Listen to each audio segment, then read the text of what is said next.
Dah mulai. Bismillahirrahmanirrahim. Assalamualaikum warahmatullahi wabarakatuh.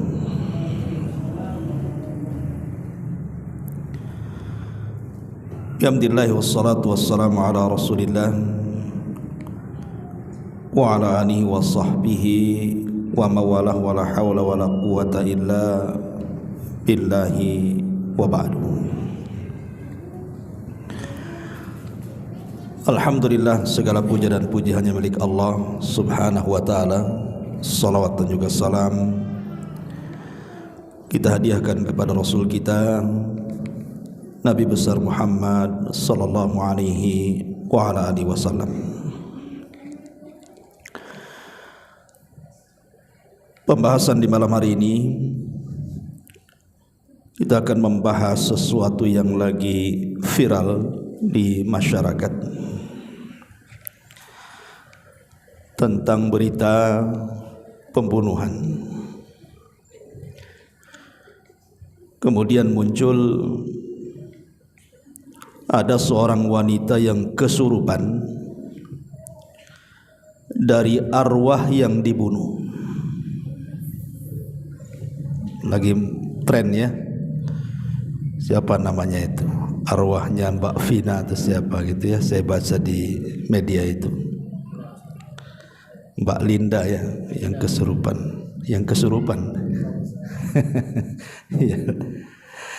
Saya tidak akan membahas kasusnya, itu bukan urusan saya. Itu urusan kepolisian, pengacara dan yang semacamnya. Tapi saya hanya ingin meluruskan akidah saja yang bisa saja sebagian orang-orang awam itu tersesatkan dengan isu-isu seperti ini dan bisa merusak akidah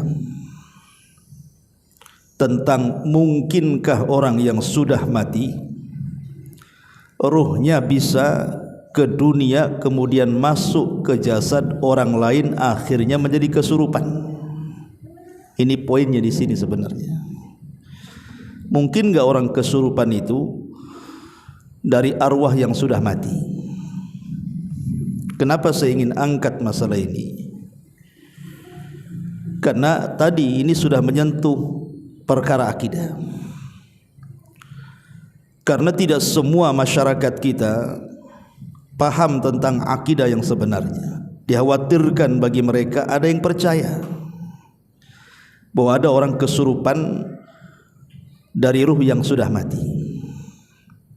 Dan kalau ini sampai diyakini tentu akan berdampak sangat negatif. Kenapa? Karena akan mendustakan Al-Quran dan sunnah Nabi SAW yang sudah kita yakini. Baik, kita akan mengurai pembahasan ini beberapa pembahasan. Yang pertama, bicara soal ruh. Apa itu ruh? Kemudian yang kedua, mungkinkah ruh dari orang yang sudah mati ini, yang sudah meninggal dunia, bisa kembali ke dunia? Dan yang ketiga, mungkinkah kemudian kalau dia bisa ke dunia, dia bisa merasuki orang-orang yang masih hidup sehingga menjadi kesurupan? Dan kalau tidak bisa, lalu makhluk apa yang masuk kepada badan manusia sehingga dia menjadi kesurupan itu?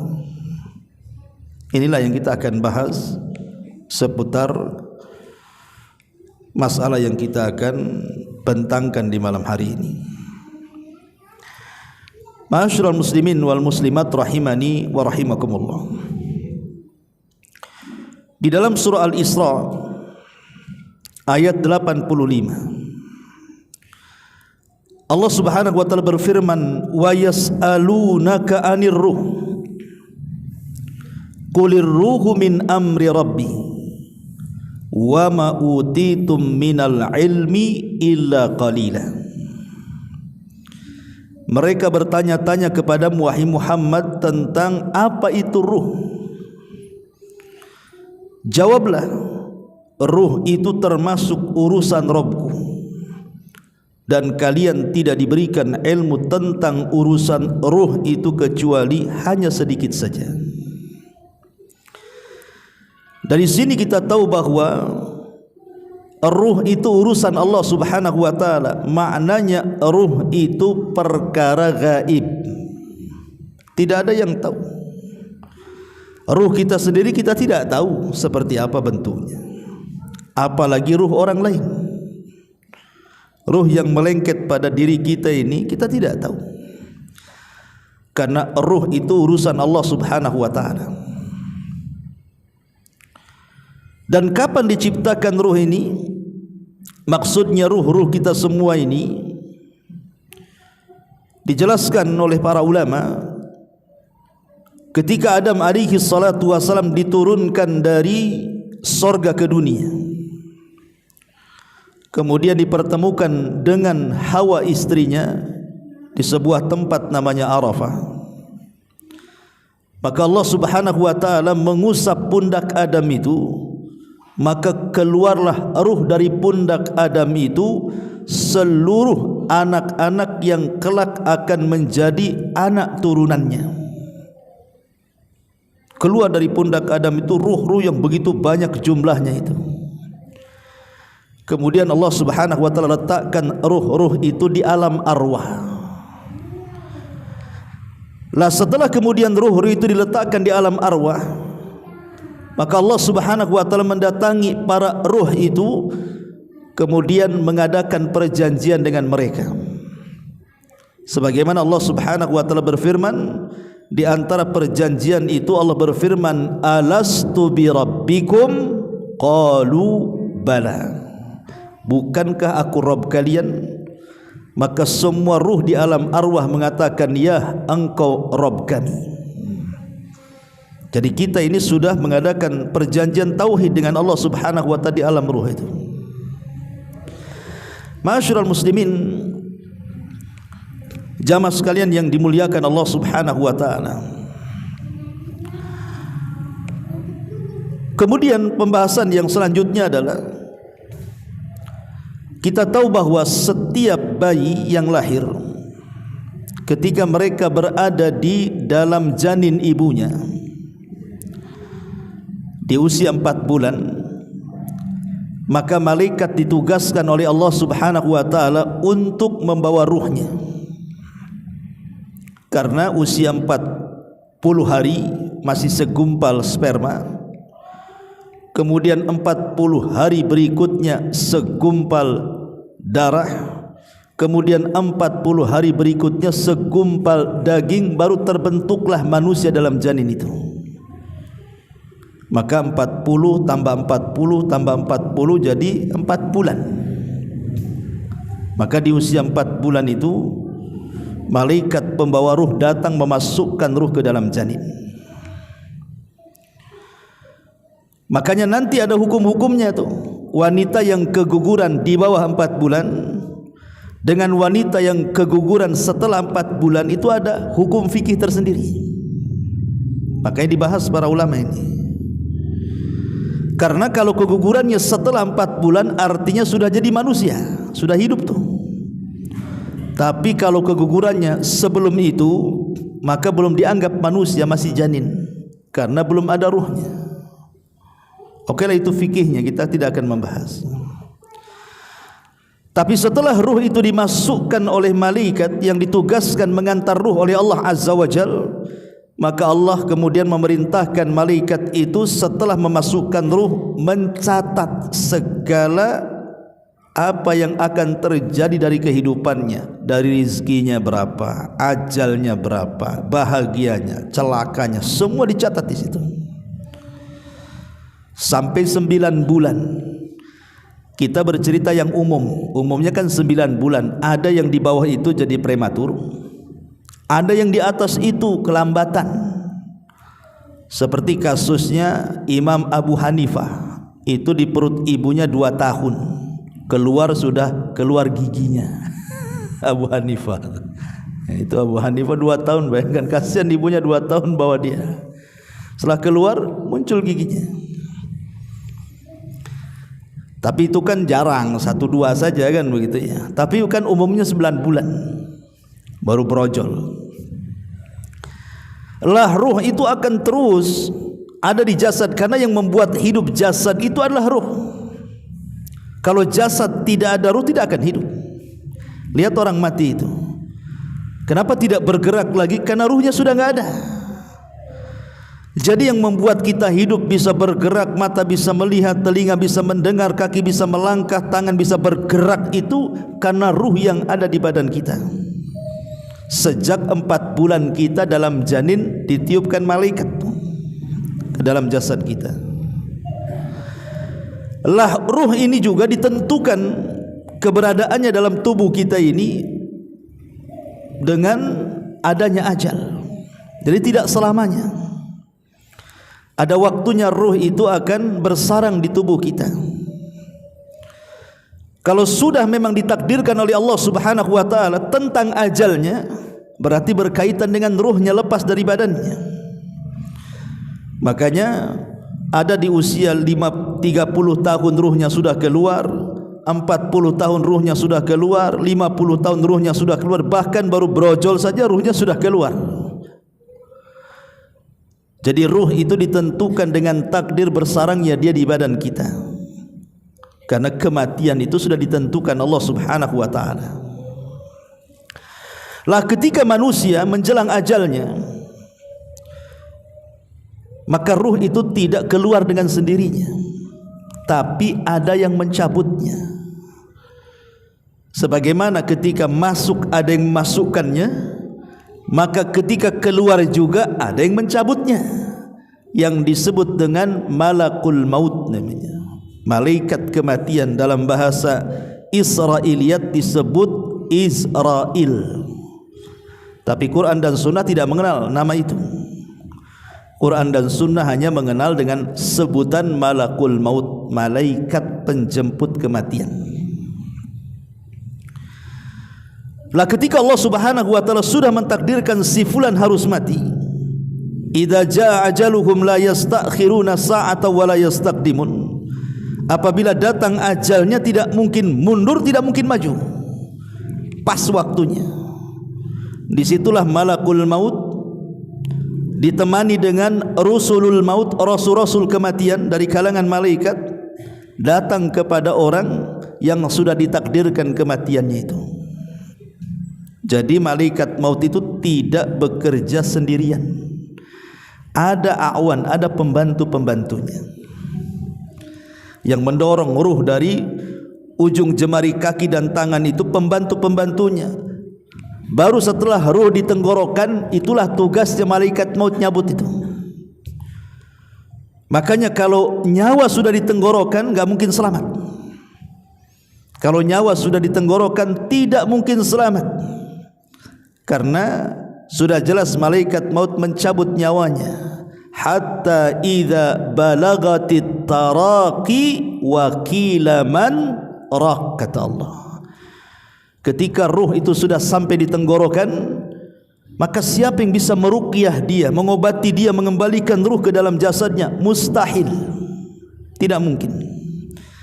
Maka dari sini kata Nabi SAW, kalau ruh sudah di tenggorokan, tertutup pintu taubat.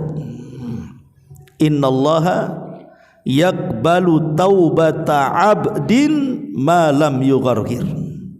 Allah itu masih menerima taubatnya seorang hamba selama ruh belum sampai di tenggorokan.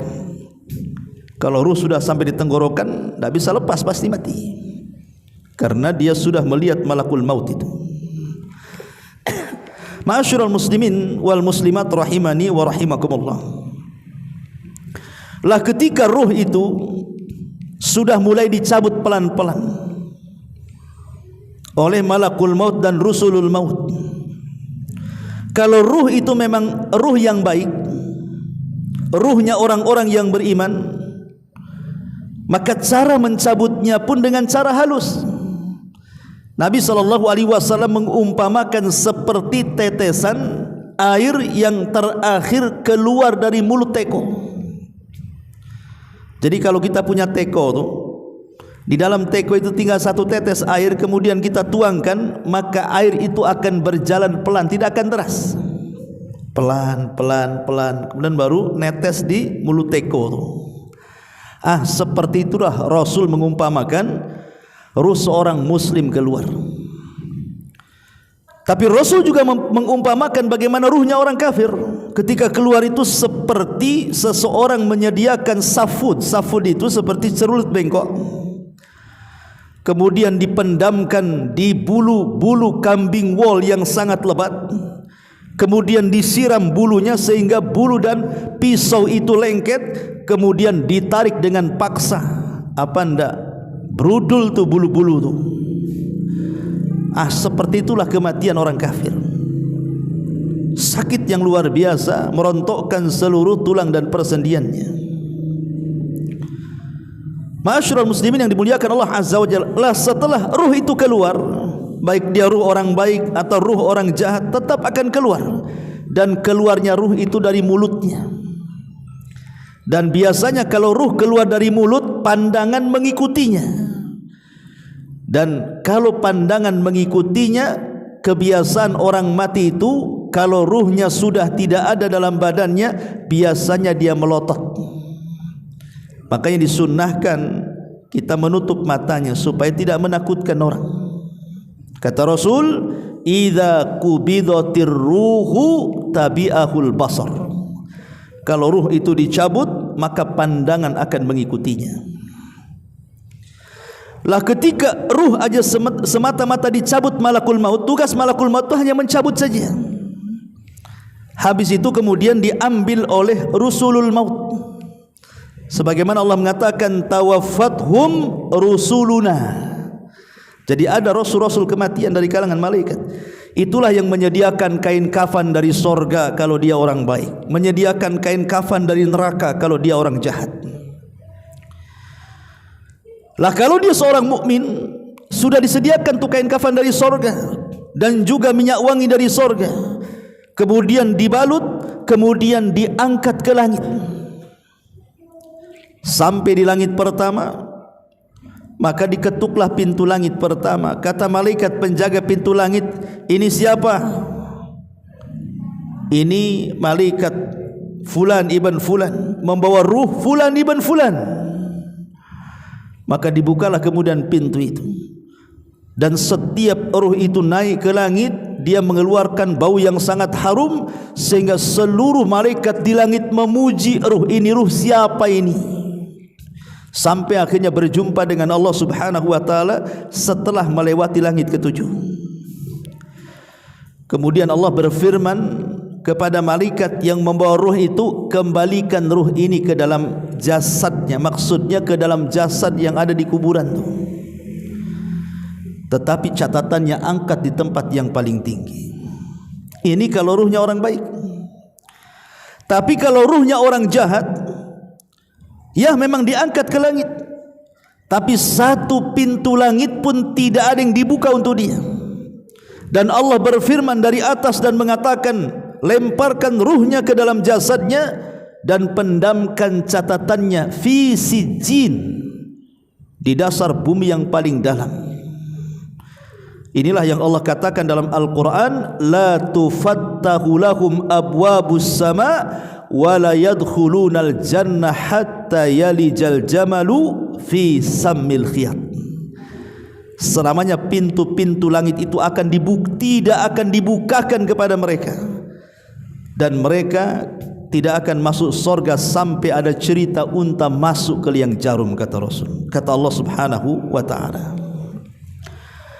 Lah ketika kemudian ruh ini dihantar kembali oleh para malaikat ke dalam jasadnya, ke dalam kuburannya,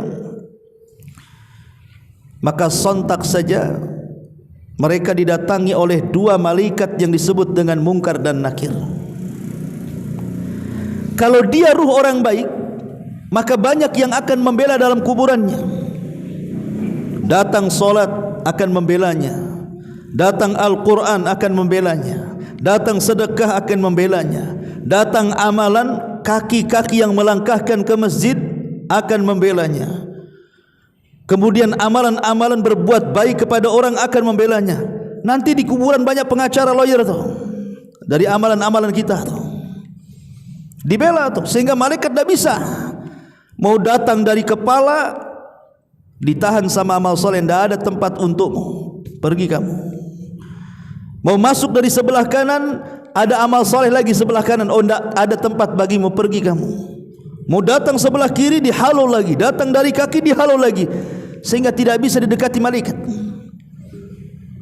Akhirnya kemudian dia hanya terbangun karena ada bisikan, bangunlah engkau, bangun dia. Kemudian setelah terbangun, terhayalkan bahwa matahari akan terbenam. Kemudian ketika ditanya bagaimana pendapatmu tentang orang ini, maksudnya Nabi SAW, dia mengatakan, nanti saja, saya mau sholat dulu, katanya. Masih ingat sholat pula dia. Kemudian malaikat, iya nanti engkau akan sholat, tapi jawab dulu. Maka dia mengatakan, ya orang itu namanya Muhammad, aku beriman dengan dia, aku mengamalkan sunnahnya, dan begitu seterusnya, hadisnya panjang. Ketika ditanya soal siapa Rabbnya, dia menjawab siapa nabinya, dia menjawab apa agamanya, dia menjawab siapa panutannya Al-Quran, dia menjawab, sehingga Allah katakan, ang sadaqa abdi, hambaku telah benar. Bentangkan pintu sorga, arahkan ke kuburannya, hantarkan pakaian, minuman, macam-macam, jadikan dia senang dalam kuburannya. Kemudian dikatakan kepada orang ini, nim naumatal arus, tidurlah seperti tidurnya pengantin kau di sini. Dari sini kita tahu, mana mungkin ruhnya orang yang beriman dia mau balik ke dunia. Dia sudah mendapatkan nikmat kubur, sudah dihantarkan pakaian dari sorga, minuman dari sorga, hawa dari sorga, dan ditidurkan layaknya pengantin baru. Mustahil dia naik lagi ke bumi itu, nggak mungkin. Ini kalau ruhnya orang yang beriman. Bagaimana kalau ruhnya orang kafir? Ruhnya orang kafir lebih dahsyat lagi. Ketika dia dibawa malaikat ke atas langit, kemudian pintu-pintu langit tertutup, Allah katakan lemparkan, bukan dihantar, dilempar. Dilempar, bayangkan roh itu.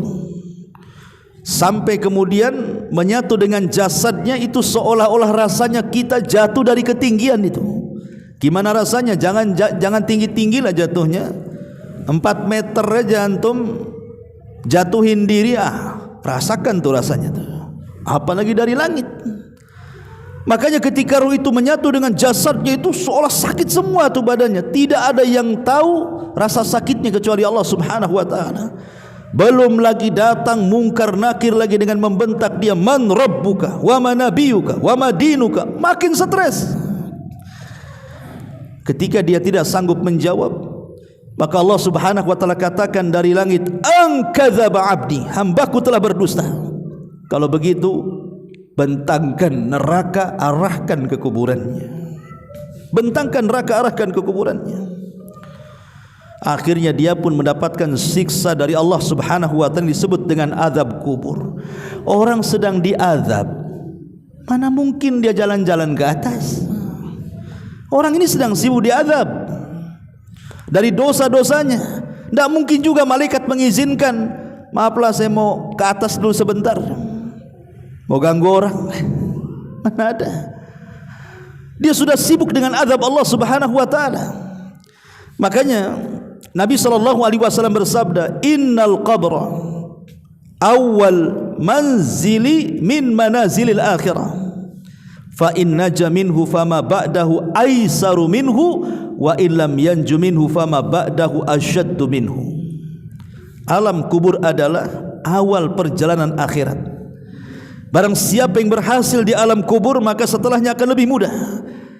Tapi kalau dia tidak berhasil, maka setelahnya lebih sulit. Enggak mungkin dia naik lagi ke bumi, mustahil. Kenapa demikian? Karena yang namanya alam kubur dengan alam dunia ini, itu ada dinding pemisah yang disebut dengan barzah namanya. Maka disilakan alam barzah. Barzah itu dinding yang memisahkan alam dunia dengan alam kubur, itu disebut barzah. Sebagaimana Allah mengatakan, wa mi waraihim barzakhun ila yaumi yub'atsun. dan di belakang mereka ada dinding pemisah sampai hari dibangkitkan. Enggak bisa mereka balik ke bumi itu. Makanya cita-cita orang yang sudah mati itu digambarkan dalam Al-Quran kan. Apa cita-citanya orang yang sudah meninggal? Allah mengatakan apa?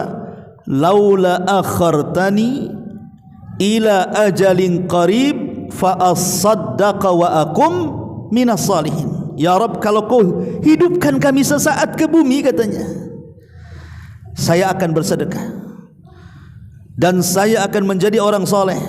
Mungkin? Mustahil. Orang kalau sudah mati tidak mungkin hidup lagi. Sebagai bukti sejarah adalah Jabir bin Abdullah radhiyallahu an itu punya ayahanda namanya Abdullah ibnu Haram radhiyallahu an. Abdullah ibn Haram ini ayahanda dari Jabir bin Abdullah radhiyallahu an ketika perang Uhud. Besoknya mau terjadi perang Uhud, dia datang menghadap Nabi SAW. Kemudian dia mengatakan, Rasul, libatkan aku dalam jihad. Sementara Abdullah ibn Haram ini sudah tua, sudah rentah, sudah tidak layak berjihad, dan ada uzur untuk tidak berjihad orang-orang tua. Karena tidak mungkin juga berantem dia. Orang seperti dia yang sudah tua itu dapat uzur, tidak perlu berjihad, karena tidak mungkin juga mengangkat senjata. Tetapi karena keinginan yang kuat Abdullah ibn Haram mendesak Rasul untuk melibatkan dia dalam perang, diizinkan juga sama Nabi. Datang Jabir ini, anaknya, protes dan mengatakan, ya Rasul, kenapa kau izinkan bapakku, katanya. Dia tidak layak untuk berjihad. Kalau engkau mau, batalkan bapakku, aku yang akan menggantikannya, kata Jabir.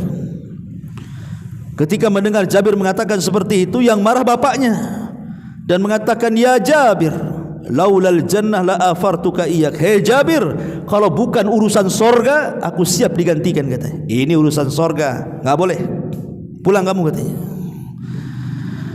Akhirnya kemudian Jabir hanya bisa menangis. Kenapa? Karena kan Jabir ini satu-satunya anak laki-laki, adiknya perempuan semua banyak, masih kecil-kecil. Dan dia tahu bapaknya tidak akan selamat dalam jihad. Tapi karena melihat kekukuhan dan kegigihan Abdullah ibn Haram, bisa apalah seorang anak, akhirnya hanya melepaskan ayahnya untuk berjihad. Betul, di awal peperangan dia pula yang pertama mati syahid. Abdullah ibn Haram itu dalam peperangan dia yang pertama mati syahid.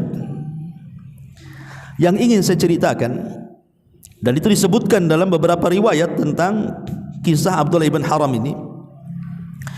Jadi Abdullah ibn Haram ini setelah meninggal, Allah subhanahu wa ta'ala mengajak dialog dengan ruhnya. Setelah ruhnya dicabut, Allah berdialog dengan ruhnya Abdullah ibn Haram ini. Apa dialognya? Kata Allah subhanahu wa ta'ala, ya abdi tamanna, wahai hambaku, bercita-citalah.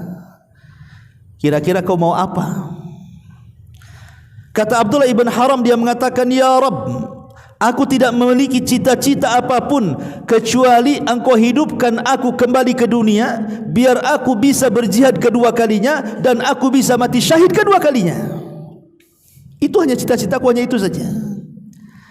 Tapi Allah mengatakan mustahil.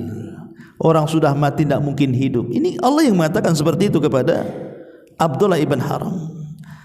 Kemudian Abdullah ibn Haram mengatakan, kalau begitu ya Rabb, kalau tidak mungkin aku dikembalikan kembali ke dunia, kalau begitu habarkan posisiku di hadapanmu kepada orang-orang yang ada di dunia itu.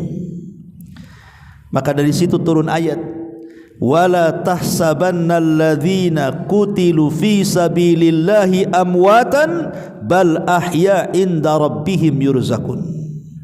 Jangan kau kira orang-orang yang mati syahid itu mereka mati, tidak, mereka hidup. Mereka sedang mendapatkan rizki dari Allah subhanahu wa ta'ala. Dari riwayat ini saja menunjukkan Bapak, orang mati itu tidak mungkin balik ke bumi. Orang mati ya sudah mati, nggak ada urusan lagi dengan kehidupan dunia. Kehidupannya berbeda, yang disebut dengan alam barzah. Di situ ada himpitan kubur, di situ ada fitnah kubur, di situ ada nikmat kubur, di situ ada azab kubur, dan banyak peristiwa dalam kuburan itu. yang mustahil ruh-ruh yang sudah masuk ke dalam kubur itu naik lagi ke bumi. Makanya kenapa kemudian di dalam Al-Qur'anul Karim sampai Allah mengatakan dalam surah Fatir 22 itu, wa ma anta bimusmi'in man fil kubur, dan kamu sekali-kali tidak sanggup menjadikan orang-orang yang di dalam kubur itu dapat mendengar. Dalam ayat yang lain surah An-Naml 80, innaka la tusmi'ul mauta, sesungguhnya kamu tidak dapat menjadikan orang mati itu bisa mendengar. Artinya kehidupan mereka sudah beda dengan kehidupan kita, dan semua orang pasti akan mengalami kehidupan itu. Dari sini jelas bahwa orang mati tidak mungkin hidup lagi, atau tidak mungkin ruhnya gentayangan lagi ke bumi. Permasalahan yang ketiga adalah permasalahan tentang kesurupan. Mungkinkah seseorang itu bisa kesurupan dan yang masuk ke dalam badannya itu ruh yang sudah mati? Dari uraian-uraian yang pertama tadi sudah terbantahkan mustahil. Jangan lagi masuk ke badan orang, ke bumi balik lagi tidak bisa, karena alamnya sudah berbeda. Apalagi kalau seandainya selama hidup di dunia itu mereka orang jahat, tidak pernah sholat, suka mabok, bermaksiat kepada Allah Azza wa Jalla. Ketika masuk kuburan sudah sibuk dengan azab kubur kan? Dia aja sibuk dengan azab kubur, kok bisa pula dia naik ke bumi pula, nyari-nyari mangsa masuk pula di tubuh dia. Mana ceritanya? Ma'asyiral muslimin yang dimuliakan Allah Azza wa Jalla, masalahnya bicara soal kesurupan ini, ikhwan, ada dua kelompok di masyarakat kan. Kelompok yang pertama adalah kelompok yang tidak mempercayai enggak ada kesurupan itu. Boleh jadi mungkin mereka mengatakan ya itu semacam halusinasi atau apa gitu ya. Pokoknya tidak adalah kesurupan jin masuk atau apa yang masuk ke badan itu. Dan kelompok yang kedua percaya, dan itu umumnya orang percaya adanya kesurupan kan. Masalahnya dari orang-orang yang percaya kepada kesurupan itu juga terbelah dua. Ada yang percaya bahwa orang kesurupan itu akibat ruh yang sudah mati. Tapi ada juga kelompok yang lain, oh bukan, tidak mungkin orang itu kesurupan dari ruh yang sudah mati. Kalaupun dia kesurupan, ya paling setan atau jin yang masuk di dalamnya. Lah ini yang benar yang mana? Ma'asyiral muslimin yang dimuliakan Allah Azza wa Jalla, pertama kita katakan bahwa fenomena kesurupan ini sesuatu yang hakiki dalam akidah Islam ini. Dalam akidah Islam, akidah ahli sunnah wal jamaah, bahwa kesurupan itu sesuatu yang mungkin, bukan mustahil. Orang kerasukan setan itu mungkin, dan itu dijelaskan dalam Al-Baqarah 275. Ketika Allah Subhanahu wa taala berbicara tentang para pemakan riba, apa kata Allah? Alladzina ya'kuluna riba la yaqumuna illa kama yaqumul ladzi yatakhabbathu asyaitanu minal mas. Dzalika bi annahum qalu innamal bai'u mithlu riba. Orang-orang yang memakan riba tidak dapat berdiri melainkan seperti berdirinya orang-orang yang kerasukan setan. Di sini ada kalimat seperti berdirinya orang-orang yang kerasukan setan. Artinya mungkin orang itu kerasukan.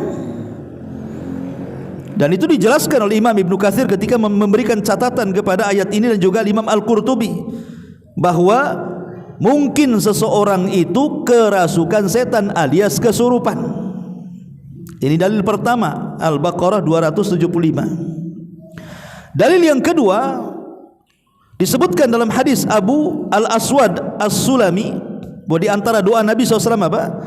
Allahumma inni a'udzubika minal hadmi wa a'udzubika minat taraddi wa a'udzubika minal gharaqi wal hariki wa a'udzubika an yatakhabbatani asyaitanu indal mauti. Ya Allah, aku berlindung kepadamu dari tertimpa benda keras, Aku berlindung kepadamu dari mati terjatuh dari ketinggian. Aku berlindung kepadamu dari tenggelam. Aku berlindung kepadamu dari mati karena kebakaran. Aku berlindung kepadamu dari keadaan setan yang merasuk kepada badanku saat kematian.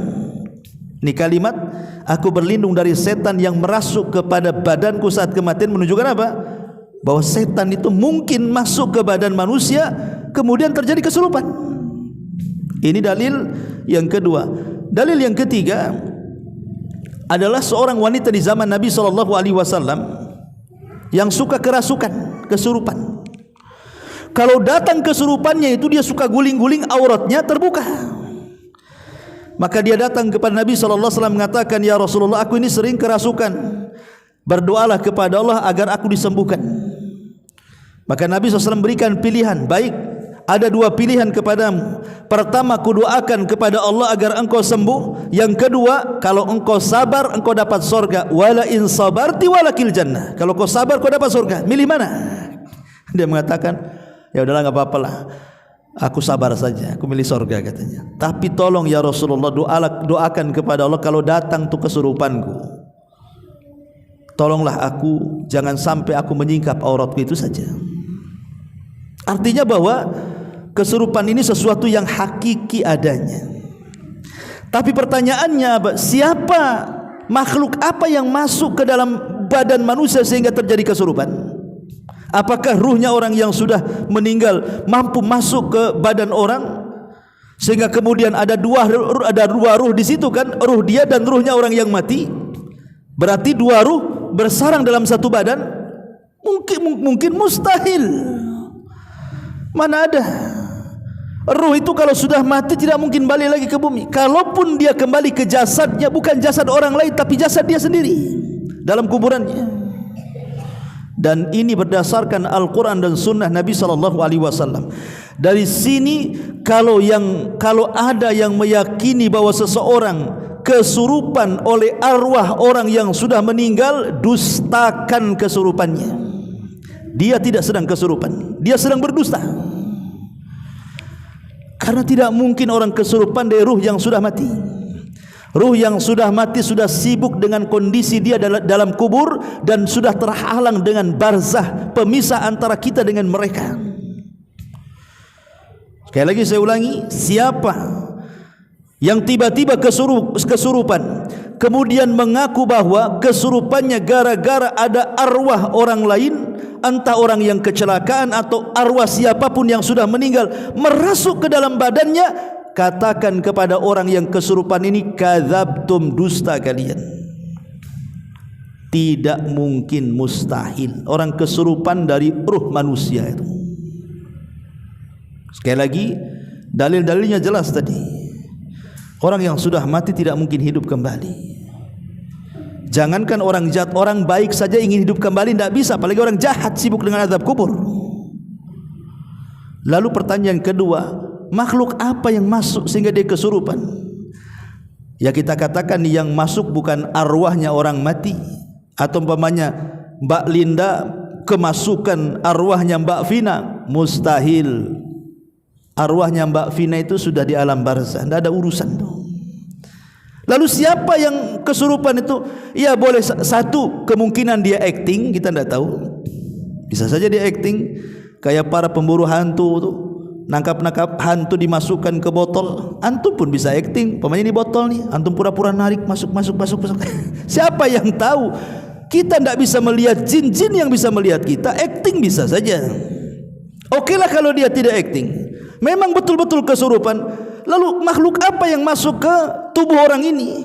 Tidak lain dan bukan, yang masuk itu adalah syaitan. Syaitan, atau dengan kata lain jin, ya, yang masuk ke tubuh orang yang kesurupan itu adalah jin.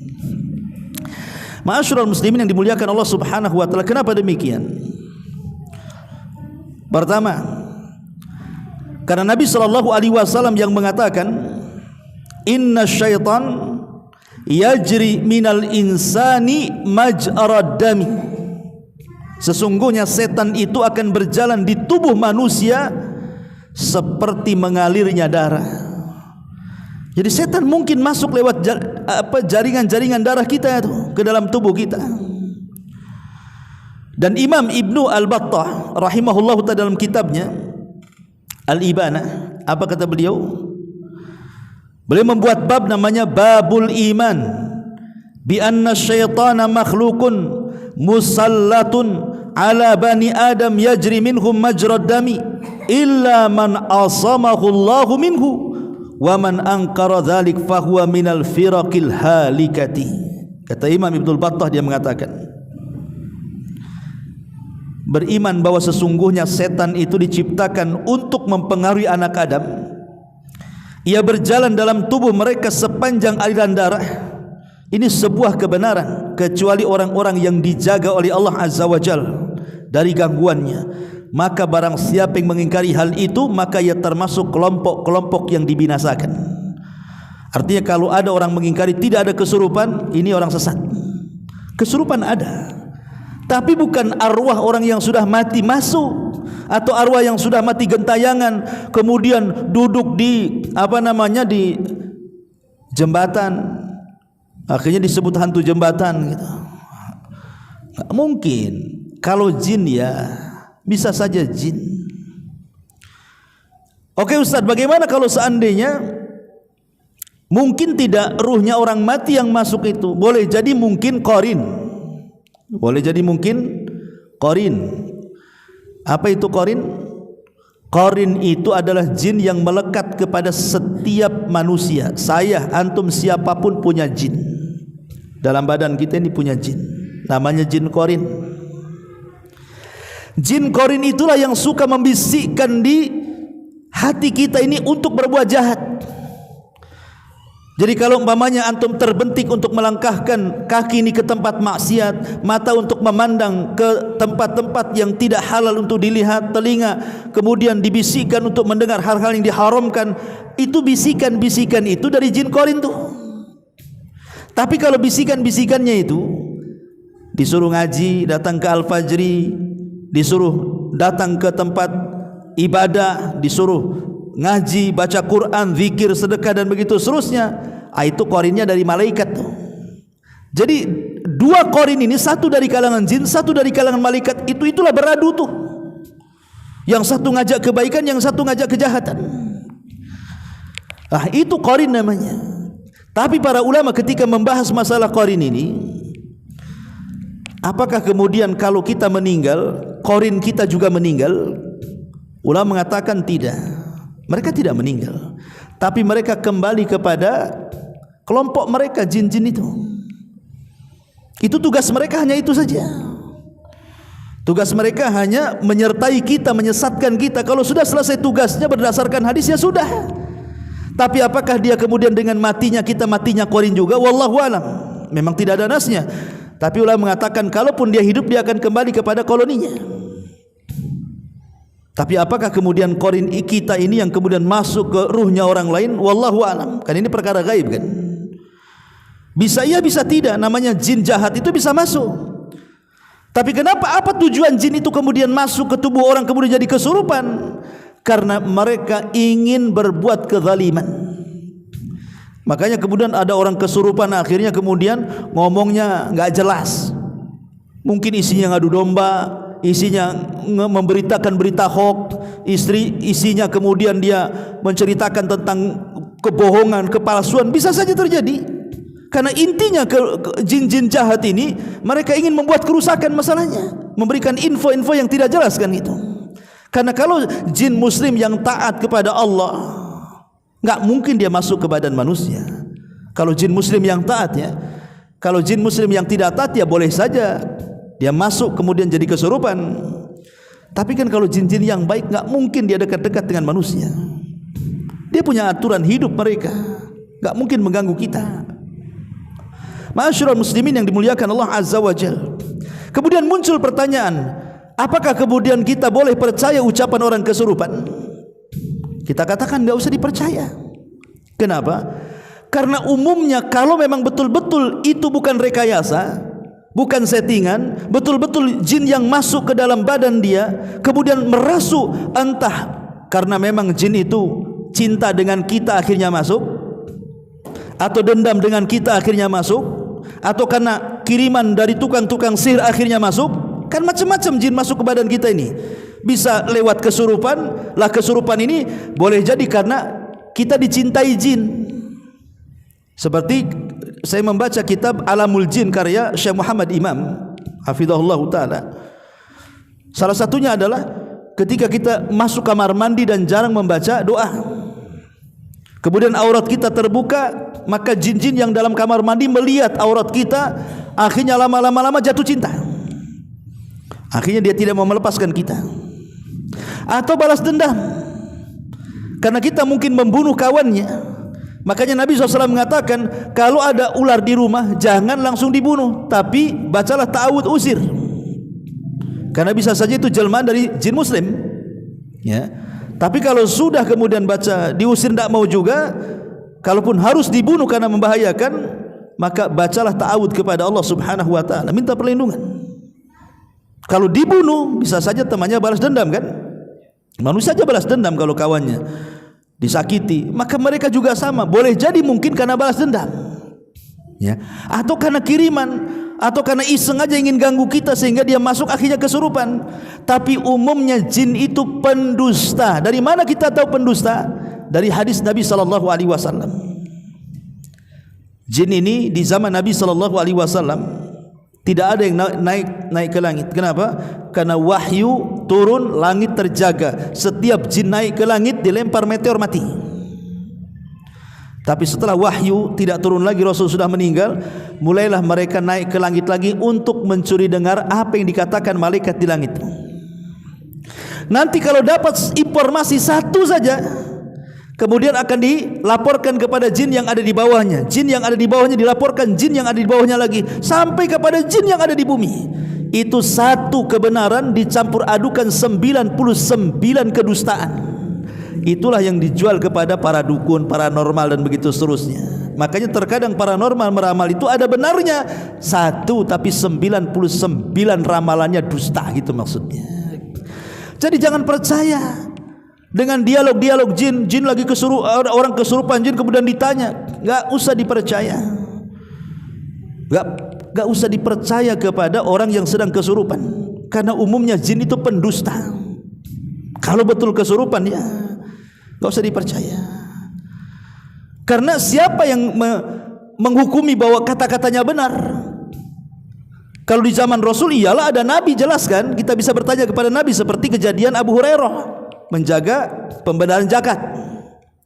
Tiba-tiba ada setan, ada jin menjelma manusia, nyuri gandum, ditangkap sama Abu Hurairah. Kemudian orang ini mengatakan, wahai Abu Hurairah, lepaskanlah saya ini orang miskin, keluarga saya butuh makan, sudah gini saja, mau enggak aku ajarkan beberapa kalimat kepadamu, tapi nanti kau lepaskan ya. Kata Abu Hurairah, apa itu? Orang ini mengatakan, kalau engkau menuju pembaringanmu agar tidak didekati setan, bacalah ayat kursi, katanya. Akhirnya sama Abu Hurairah dilepas orang ini. Besoknya berjumpa dengan Nabi kan? Apa kata Nabi SAW? Abu Hurairah, pencuri yang kau tangkap semalam itu kamu tahu siapa? Abu Hurairah mengatakan, Allah wa Rasul alam. Maka Rasul mengatakan, dia adalah syaitan sadaqaka wa huwa kadzub. Untuk masalah ini benar, tapi hakikatnya mereka itu pendusta. Kata Rasul merekomendasikan satu saja kan? Untuk masalah ini benar, masuknya ketika dia mengajarkan Abu Hurairah ayat kursi dibaca sebelum tidur. Untuk ini benar katanya Nabi, tapi yang lainnya dia dusta katanya. Dari sini kita tahu bahwa kebanyakan ucapan mereka dusta dan sedikit kebenarannya. Itu di zaman Nabi. Kalau di zaman sekarang udahlah, kurang lebih dengan kita juga tuh, setan tuh. Tukang dusta, tukang gibah, tukang apa kan gitu. Ngapain percaya kepada orang kesurupan? Orang kesurupan itu orang sakit diruqyah, bukan diajak dialog. Orang kesurupan diajak dialog. Kenalan pula dengan jinnya. Orang itu sedang sakit, diruqyah, minta supaya jinnya keluar. Ukhruj ya adu Allah, musuh Allah keluar, jangan ganggu orang ini. Jadi orang-orang yang kesurupan itu diruqyah supaya dia sehat sembuh, kasihan dia, bukan diajak dialog. Makanya tidak bisa orang kesurupan itu dijadikan dalil. Dulu ada salah satu ulama Mesir lah kononnya, itu melakukan dialog dengan jin. Kemudian hasil dialognya itu dibukukan. Tetapi para ulama membantah buku itu. Kenapa alasannya? Karena dia terlalu percaya dengan ucapan jin. Salah satunya adalah ketika dia mengatakan apa? Bahwa Dajjal itu akan keluar dari segitiga Bermuda. Dibantah para ulama. Tidak ada hadis yang mengatakan Dajjal keluar dari situ. Dajjal itu keluar dari Khurasan, tempat yang sekarang penuh dengan orang-orang Syiah di Iran, dan akan mati di Babil Lud, tempat yang mayoritas orang-orang Yahudi yang sekarang disebut Israel itu riwayat-riwayatnya tidak ada dari segitiga Bermuda. Ya, itulah gara-gara kemudian terlampau yakin dengan dialog jin, akhirnya jin kemudian memberikan berita-berita dusta ditelan dia. Tidak bisa. Dulu saya masih di pesantren itu, guru saya pernah meruqyah orang yang kesurupan. Ketika itu guru saya mengatakan, karena dia sudah mengajak dialog kan itu, dia hanya nanya di mana bukulnya kau taruh, di mana bukulnya kau taruh katanya. Oh di atas lemari, cari di lemari tak ada. Oh dusta kamu nih. Nah sekarang di mana katanya? Oh ada di atap, cari di atap tak ada. Oh di kebun, nah itu kan dusta dia sengaja. Ya. Jadi makanya kemudian kalau kita sedang meruqyah saja, para ulama melarang banyak melakukan dialog itu. Nggak boleh. Cukup katakan ukhruj ya aduallah, keluar wahai musuh Allah. Mengatakan kalau kau tak keluar, ku bakar kamu, ku bunuh saja, ku bunuh kamu, itu aja nggak boleh. Kan ada peruqyah itu kadang-kadang main-main ancam gitu tuh. Kalau kau keluar, ku bakar kamu dengan ayat-ayat Al-Quran katanya. Nanti kalau sudah ada reaksi, oh lihat kau terbakar ya katanya. Nengok jin saja tak tahu, dia bilang terbakar pula coba. Maka ulama mengatakan cukup keluar. Dari sini kita tahu bahwa ya kita percaya adanya kesurupan. Tapi kalau yang masuk ke dalam tubuh orang kesurupan itu ruhnya orang yang sudah meninggal, dustakan ini, mendustakan Quran Sunnah kalau antum percaya. Gak mungkin, mustahil. Berarti yang memungkinkan itu adalah syaitan atau jin yang masuk ke tubuh manusia hendak mengganggu. Dan kalaupun dia memberikan informasi, itu tidak ada benar, semua dusta. Semua dusta karena keinginan mereka itu kan mengadu domba. Ya. Maka jangan kemudian dipercaya orang kesurupan itu. Boleh mungkin adalah beberapa hal yang benar, tapi kebanyakan dustanya. Seperti hadis tadi yang mengatakan bahwa satu kalimat kebenaran dicampur adukan 99 kedustaan.